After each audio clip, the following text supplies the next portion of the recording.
Hi, I'm Lou. Another episode of My Car Store. I'm talking to you a little louder because we're in the kids' room and Cars for Stars at the Volo Auto Museum. I'm here with Brian Graham. Brian, good to see you. See ya. Volo Auto Museum, come on out, fun stuff. Cars from movies, 300 plus cars, muscle cars, antique cars, cars for sale.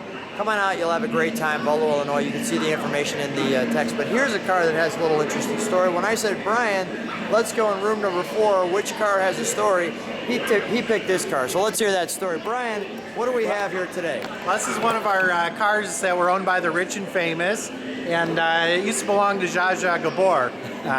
She's very popular in her time.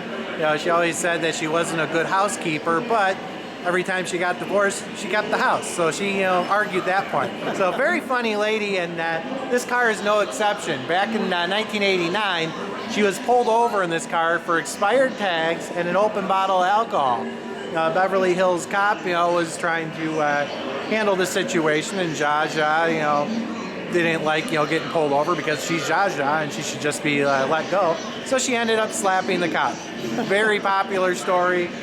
Johnny Carson, it was worldwide headlines. This is the car she was driving during that event. This is the slap your police officer car. Yep. Not that we recommend that, of course, but here's Zsa Zsa's car. So there's kind of the feature story there. I'll let you dial in on that. And there's Zsa Zsa with her baby right there. You can see her. And this appears to be maybe the police officer over here. But needless to say, we've got her fantastic convertible. So let's take a look at this.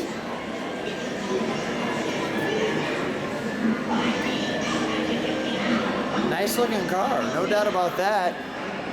It's a 1979 Rolls-Royce Corniche convertible, and it's 40,000 original miles on it.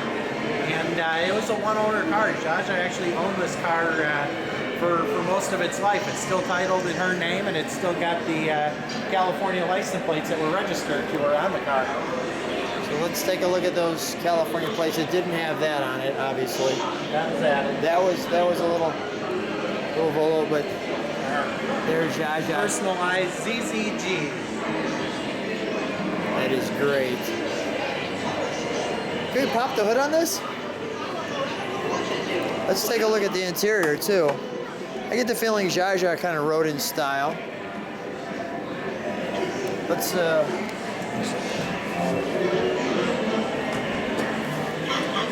She even got her cell phone in it still. Here's what Zsa Zsa would see on her instrumentation. Your typical starting. And here.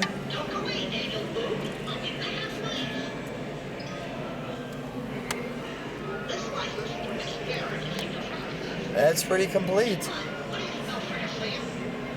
I'm sure it was a wonderful driver. No doubt about that. Let's take a look under the hood.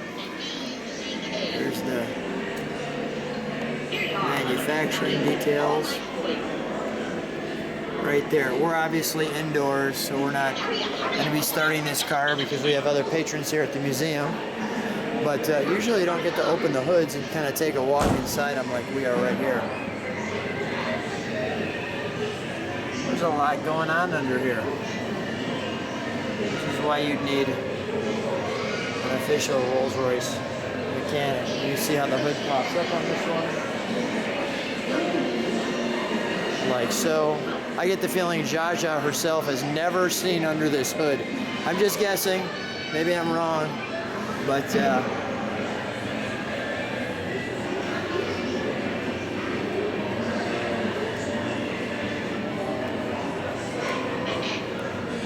and I bet you it sounds just like every Rolls-Royce. Probably very, very, very quiet.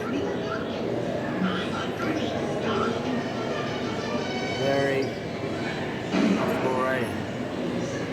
All right, Brian, let's shut the hood.